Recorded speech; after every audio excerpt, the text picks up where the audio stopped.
Jocenã, palavra é sua. Boa noite. A noite de hoje vai ser uma provocação, É isso que eu meu disse. Deus, porque o autor do livro Arrume a Sua Cama, ele coloca na capa que pequenas atitudes que podem mudar a sua vida e talvez o mundo. E ele descreve que todos nós que temos grandes sonhos, e era o caso dele, tinha um projeto em mente e que estava buscando executar as tarefas que pudessem fazer com que esse sonho ficasse mais próximo. E aonde ele estava era uma base militar, e a primeira tarefa que ele tinha no dia era arrumar a cama. E a cama não era só arrumada, ela era arrumada e ela era inspecionada para ver se realmente estava bem arrumado. E aí ele não era perguntado se ele teve uma boa ou uma má noite de sono, se ele descansou ou se ainda tinha cansaço. Era exigido dele tão somente que a cama estivesse impecável, o lençol bem esticado, a- o cobertor dobrado e alinhado no pé da cama a- ao travesseiro. E ele traz a seguinte reflexão: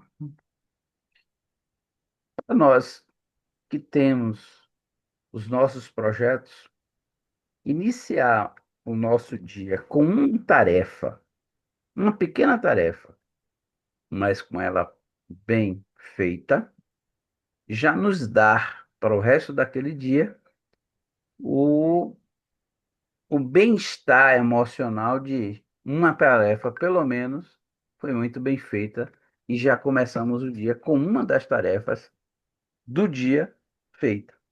Por quê? Na nossa caminhada, todos os nossos dias têm pequenos afazeres a serem feitos. E muitas vezes nós vamos escolhendo este ou aquele, vai fazendo um em detrimento de outro, e das muitas tarefas a serem feitas durante o dia, às vezes há algumas que a gente deixa sem concluir.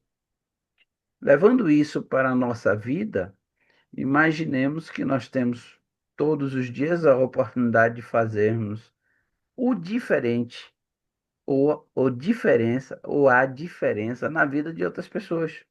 E que quando nós não fazemos a parte que nos cabe, naquele dia, nós deixamos de estar contribuindo para o nosso sonho se realizar, ou o sonho de alguém que depende das nossas atividades. E aí, levando para o campo emocional, quantas pequenas ações que nós deixamos de fazer que seriam cruciais para a efetiva conquista de um bem-estar emocional.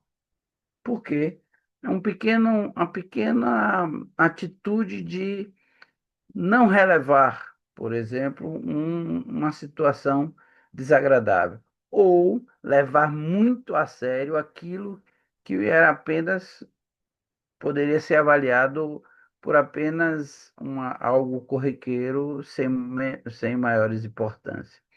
Então, o autor, ele chama a gente a atenção porque quando nós nos propomos a fazer grandes feitos, esses grandes feitos são a soma de pequenas atitudes, de pequenas atividades que, somando-se, vai fazer o volume necessário para a grande tarefa que temos que fazer. Então, vem a pergunta, então ele faz a proposta: arrume a sua cama. E aí a provocação é justamente como nós estamos arrumando as nossas camas depois de uma noite de sono ou para iniciarmos o nosso dia, ou simplesmente nós soltamos da cama, damos um pulo, opa, e vamos sem maiores preocupações ou atenções para os devidos fatos que vão acontecendo, que vão se acumulando, as oportunidades que vão surgindo, que muitas vezes nós desatentamente passamos sem dar a devida atenção.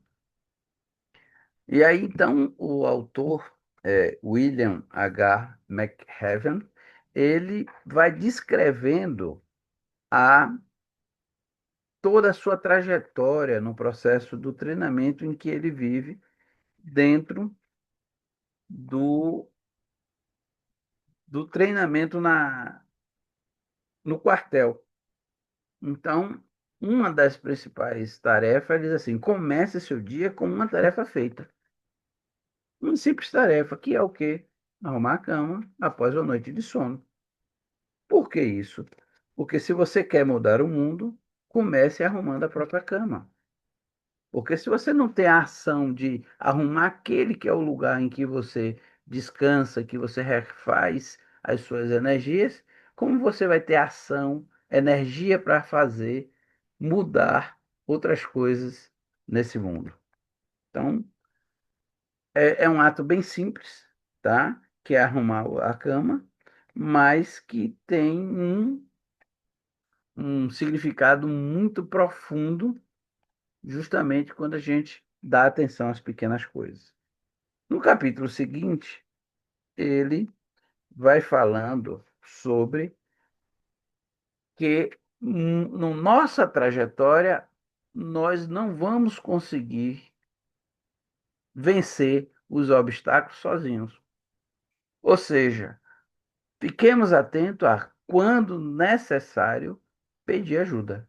Ser humilde e dizer: olha, eu não aguento, eu não posso, eu preciso que alguém mais chegue junto comigo.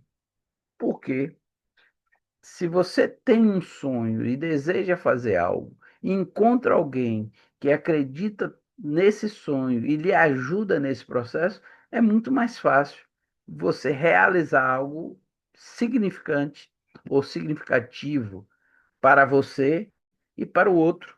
Se você consegue realizar essa tarefa com a outra pessoa, com alguém que possa te ajudar. Porque nós não os, somos super-homens, super-pessoas que não dependemos de outra pessoa.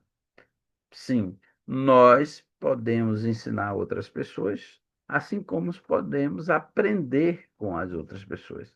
E nessa troca de auxílio mútuo para o nosso crescimento e o crescimento do outro, a convivência é fundamental e nós precisamos entender ou estarmos abertos a recebermos auxílio daquelas pessoas que estão junto conosco, tá nessa caminhada para o nosso crescimento.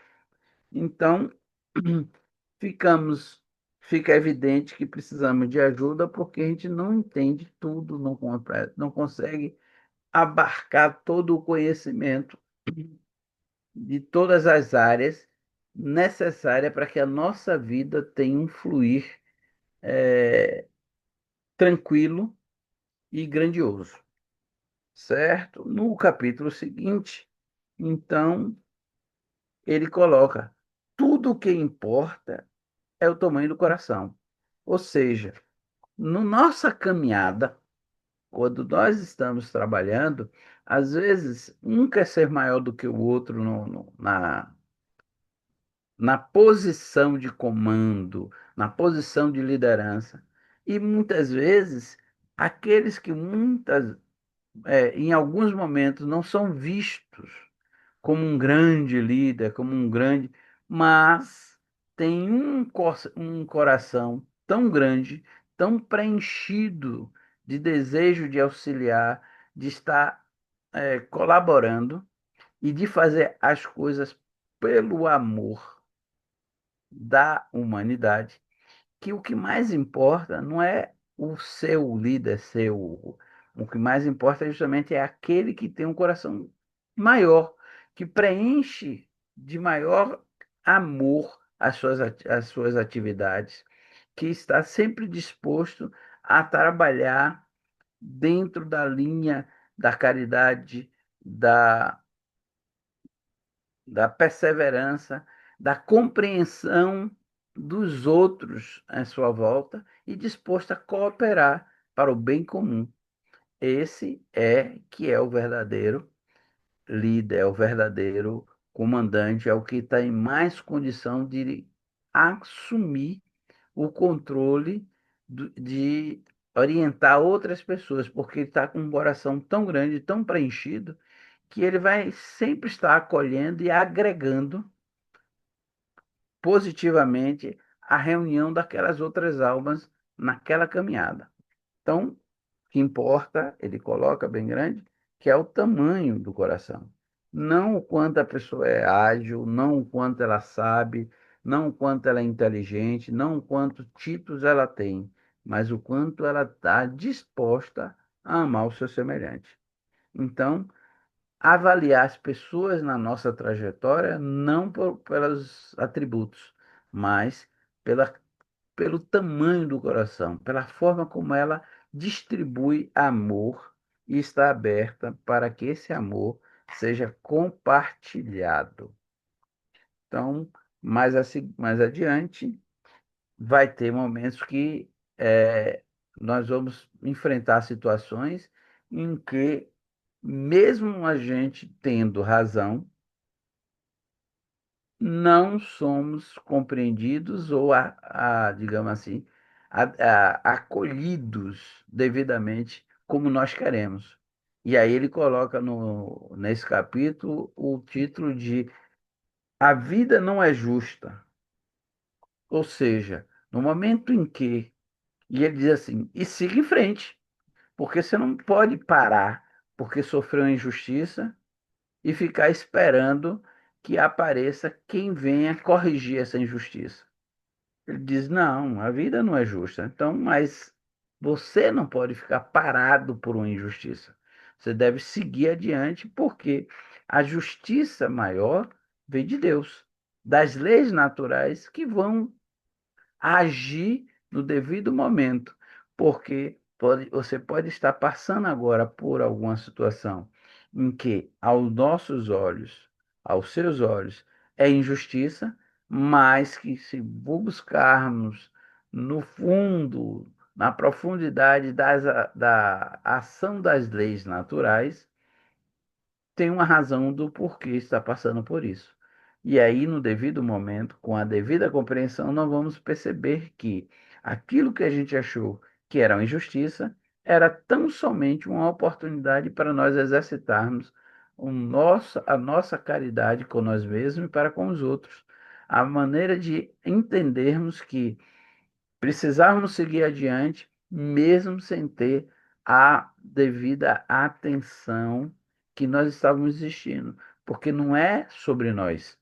A nossa vida transcorre não porque nós estamos vivendo, mas sim porque na nossa vivência tem um projeto maior do crescimento e do desenvolvimento das nossas consciências em prol do todo, porque nós somos responsáveis pela nossa elevação espiritual, pelo nosso despertamento consciencial e também somos responsáveis pelo despertamento e elevação moral de todos que estão à nossa volta. Então, muitas das vezes, nós estamos a serviço do coletivo. E quando é a serviço do coletivo, suplanta os interesses individuais. É esse o processo. Então, sejamos fortes para seguir adiante. O que importa é o nosso crescimento, é o nosso desenvolvimento, é a nossa cooperação para o bem-estar do todo. E aí, nessa caminhada, o que é que ocorre? Vai ter momentos que a gente vai fracassar. E aí, nesse fracasso, no capítulo 5 ele diz assim: o fracasso pode tornar-se você mais forte. Ou seja, No processo que ele estava vivendo, quando ele não conseguia alcançar uma determinada meta, ele era punido. E a punição era exigência de mais esforço, de mais treinamento, de mais desgaste físico e emocional. Só que, nos primeiros momentos em que era exigido dele que ele tivesse, que ele fosse punido por causa de uma falha, a repetição das provas foram fazendo com que, ao longo dos dias, na repetição da prova, na repetição dos exercícios, ele adquirisse mais força. E aí é aonde ele traz a lição de muitas vezes, quando nós fracassamos e aproveitamos esse fracasso para nos fortalecer ou exercitar a persistência, a manutenção do desejo de adquirir a perfeição, isso vai nos fortalecer, porque quanto mais a gente é submetido às provas e passamos por ela, mais aptos estamos para provas mais difíceis. Porque aquela pessoa que passa por uma dificuldade e facilmente ela resolve, quando a dificuldade se apresenta mais complexa, ela não está preparada ou ela vai querer agir da mesma forma como foi a primeira, com facilidade, e vai ter dificuldade, porque é mais complexo. E ela não foi exercitada, não foi devidamente treinada a buscar a resolução das complexidades. Então, vamos lá, gente. Tornar cada vez que a gente fracassar em um processo, em um projeto, uma tentativa, para, avalia, volta, trabalha de novo, tenta construir uma nova estrutura emocional, uma nova estrutura física para poder vencer essa prova. E aí, quando nós fazemos isso, cada vez que repetimos, mais nós colocamos o nosso corpo, a nossa mente em condição de fortalecimento para enfrentar a complexidade de outra situação que se apresente. Então, transformar as nossas fraquezas em fortaleza, tá certo? No capítulo seguinte,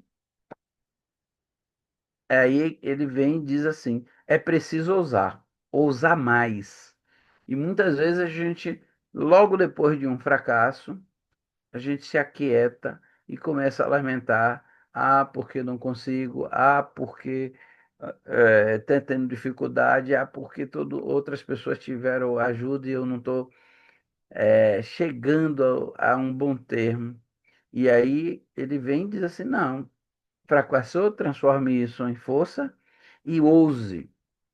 Se você tentou subir um degrau, agora tente subir dois. Se você tentou fazer 10 eh, atividades em um dia e não conseguiu, só fez 8, no dia seguinte bote mais uma, em vez de 10 vai ser 11. Pra, quanto mais você ir vencendo e se desafiando, mais longe, mais capacitado, mais fortalecido você se torna para enfrentar a vida. Então, tudo que começou lá com a proposta de iniciar meu dia arrumando a minha cama, com uma tarefa já feita e bem feita, eu já descanso, dizer assim, não, hoje pelo menos algo eu já cumpri. Então, nesse desafio, eu digo assim, se eu conseguir forrar a cama hoje logo cedo, às, logo no início da manhã, aí então eu posso também já incluir uma outra atividade logo após fazer a arrumação da cama. E assim vamos nos desafiando, vamos colocando as tarefas a serem feitas e aos poucos nós vamos adquirindo hábitos ou pequenos hábitos que se tornarão verdadeiras riquezas para o nosso crescimento espiritual e o nosso despertamento em relação à nossa vida. O que é que acontece quando a gente consegue enfrentar as dificuldades? A gente chega em um ponto, tá? Que a gente, em frente a uma dificuldade de tamanho, ou uma dificuldade maior, nós temos a coragem de enfrentamento.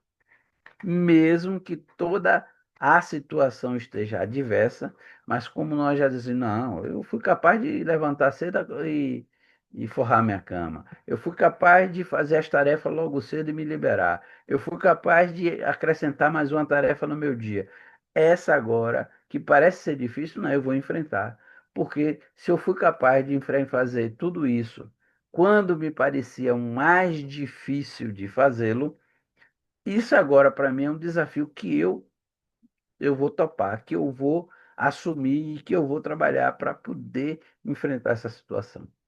E aí, então o autor coloca que nós devemos enfrentar sim, porque se a gente quer mudar o mundo, não podemos fugir das dificuldades, porque essas dificuldades as- é que vai fazer com que nós nos fortaleçamos e nos destaquemos em relação às outras pessoas que se tornam medíocres, porque não vão à frente, não enfrentam, não assumem os riscos necessários para poder eh, usufruir do benefício das conquistas.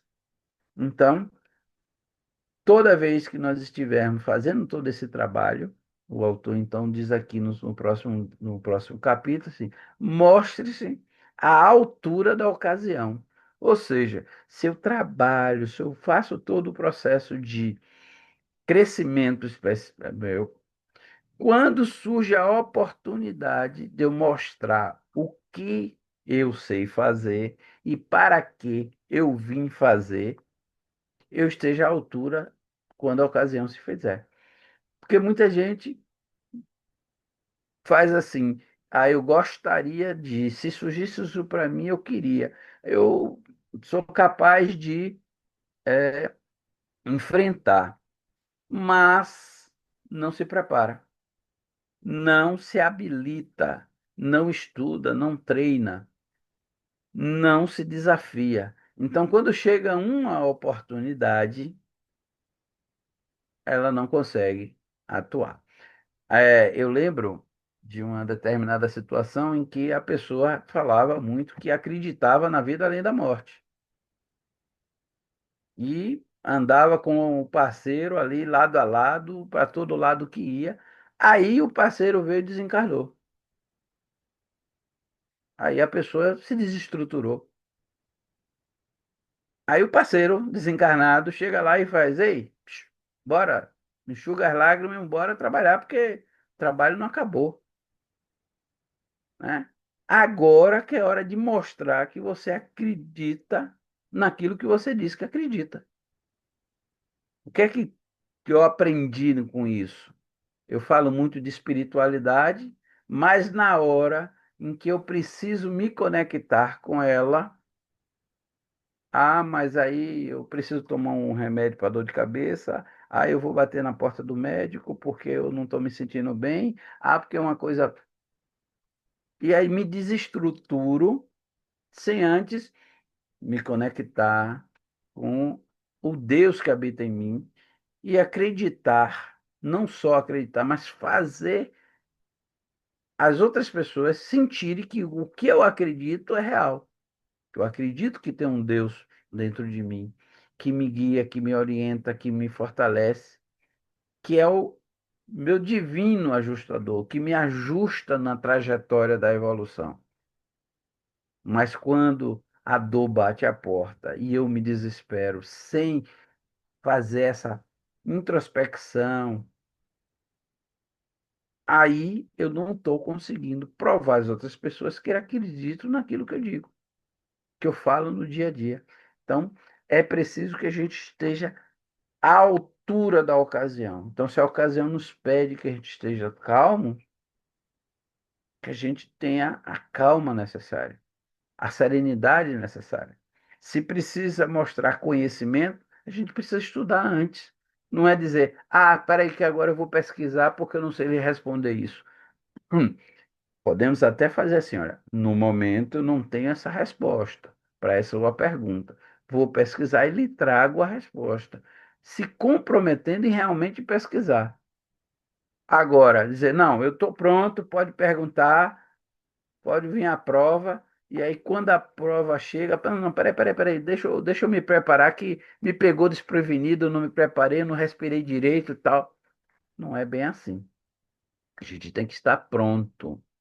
Até porque nós temos duas certezas, só duas certezas, né? Uma, que nós vamos deixar esse corpo físico, né? E a outra que a gente não sabe que hora vai ser.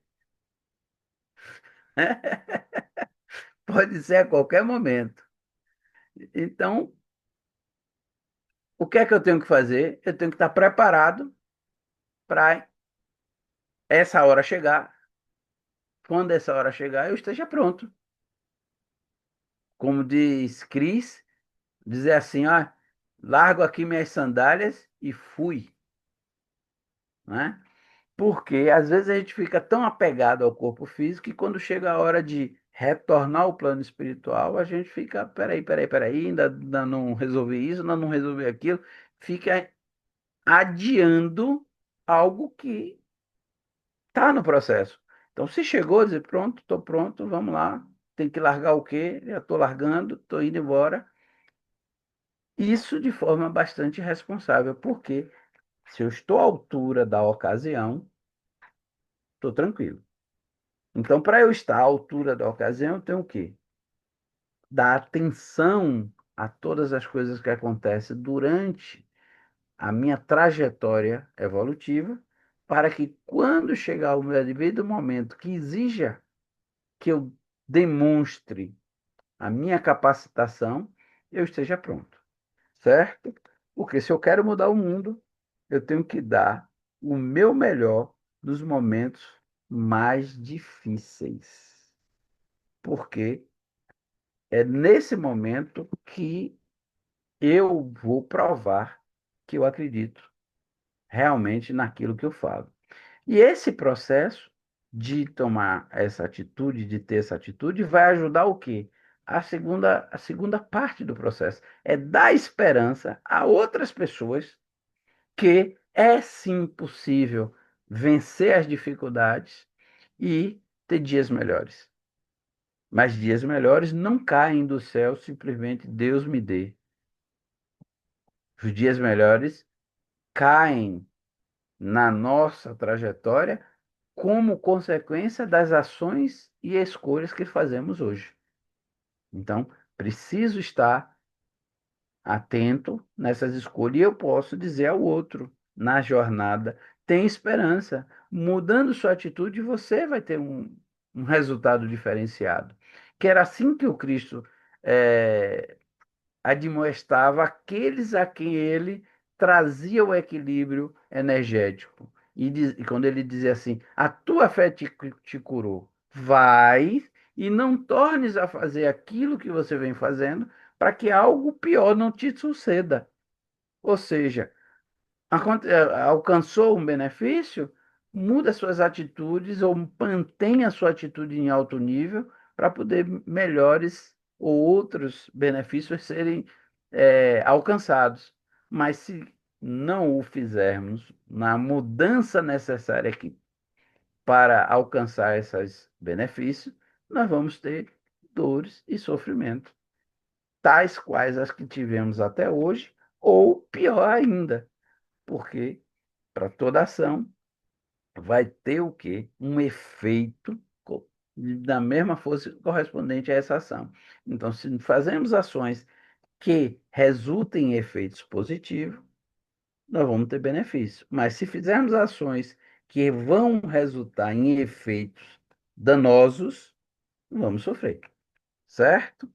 Então, no capítulo seguinte, ele coloca a seguinte frase: Nunca, mas nunca desista. Desistir não é opção.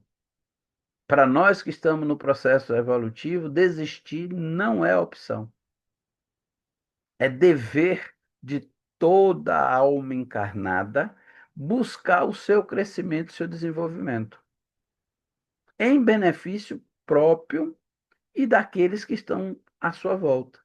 Porque nós não estamos vivendo esta vida só pelo bel prazer nosso. Temos um compromisso conosco e com aqueles que nos cercam, os nossos familiares, com os nossos amigos, com os nossos admiradores, com aqueles que não nos admiram, com aqueles que estão torcendo por a gente e com aqueles que estão torcendo contra. Porque quando nós nos elevamos espiritualmente, moralmente, nós ajudamos outras pessoas a se elevar. Tem um filme, eu não estou lembrado do nome do filme, em que o treinador pergunta aos alunos qual é o seu maior medo. E ele faz essa pergunta diversas vezes e os alunos não respondem. Ah, Senhor Carter, o nome do filme, o treinador. Então, ele faz a pergunta aos alunos e aí ninguém responde, não responde, até que chega um dia, um aluno vira para ele e faz: Professor, o nosso maior medo é de sermos iluminados, porque quando nós nos iluminamos, nós damos autorização para que outras pessoas também o façam. E o que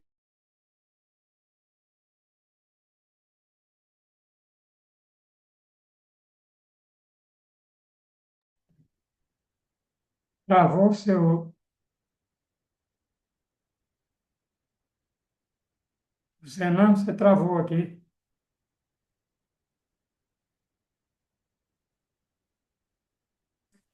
Ah, Então, como eu estava falando, o aluno então disse ao professor que o maior medo dele era de ser iluminado, porque uma vez ele se iluminando, ele autoriza as outras pessoas à sua volta também a brilharem a sua luz.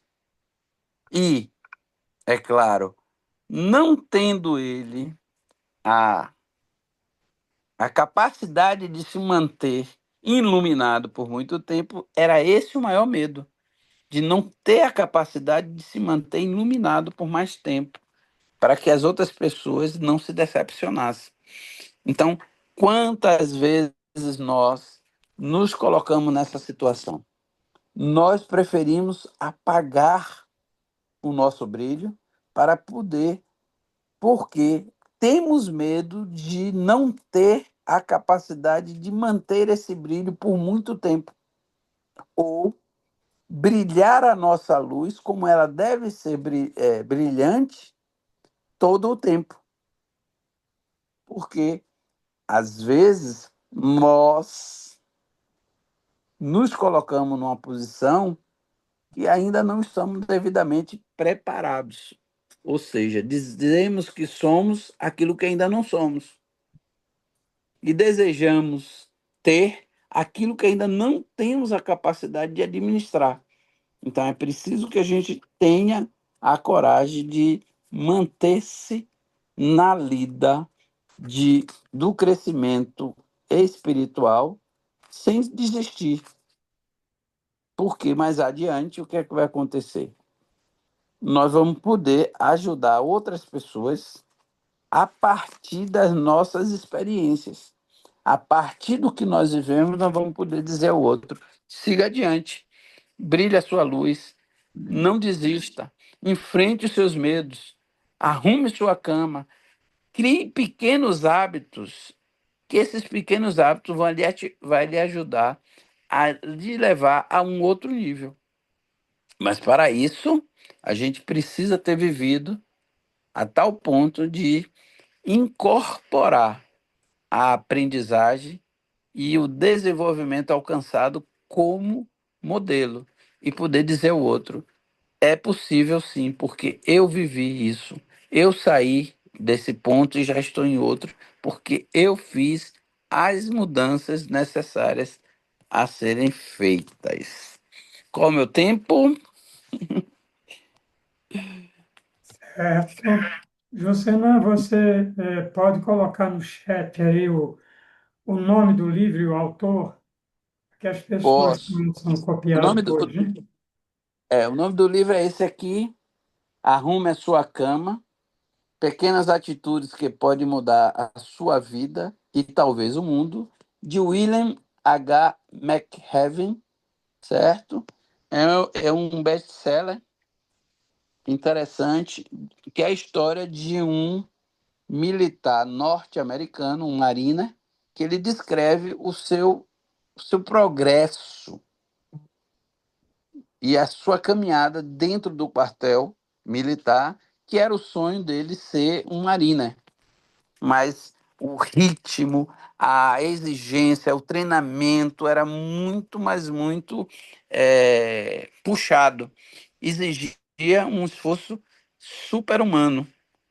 E ele vai na sua trajetória tendo várias oportunidades de desistir por causa do esforço que era exigido, né? E como ele não estava, digamos assim, fisicamente preparado, emocionalmente preparado, ele tinha que vencer um dia de cada vez. E aí ele usou isso como uma prática. A cama, forrar a cama, passar pelo primeiro processo de inspeção, seria já um ganho para poder fazer as outras atividades do dia. Então, a gente tem um quê? A gente colocou aqui, forre a sua cama. Qual é a atividade que eu preciso ter como prioridade no dia que me dê como satisfeito? Essa eu fiz e pelo menos já cumpri o dia de hoje. Não é só forrar a cama. Vamos levar isso para um outro nível. Vamos levar para um nível social, um nível emocional, um nível de relacionamento com as pessoas. Então, dar um bom dia, não revidar uma provocação, ser calmo durante o dia, vencer a si mesmo no seu nervosismo. Coloca isso como uma prioridade. Bom, se hoje, somente hoje, eu conseguir me manter calmo diante daquela pessoa que me provoca, eu terei ganho no dia de hoje. E assim vai vivendo um dia de cada vez. Foi o que ele fez. Cada dia ele se desafiava a dizer que se eu quero passar pela inspeção da cama, se eu for capaz de passar pela inspeção da cama, eu sou capaz de vencer o resto do dia. Porque muitas das vezes o horário que ele ia dormir era tão tarde, mas o horário de acordar era o mesmo, sempre cedo. Então, o tempo de descanso e o tempo para poder ele arrumar a cama para passar pela inspeção, às vezes era bem exíguo. E aí, quando ele conseguia dormir pouco, mas mesmo assim, no tempo em que era exigido ele entregar a tarefa, ele se dava por satisfeito e dizia assim: não, pronto, hoje está pago. Então, o que nós propomos é analisa na vida. O que é que você pode dizer assim? O dia de hoje já foi pago, porque a única coisa que eu tinha para fazer para hoje, eu fiz e fiz bem feito. E o que eu digo para todos na noite de hoje? A coisa que nós precisamos fazer bem feito é amar ao próximo como a si mesmo, assim como o Cristo nos ensinou há muito tempo atrás. Porque a gente se amando, a gente entende e ama o outro. Então, ame-se. Beijo no coração, muito obrigado pela oportunidade.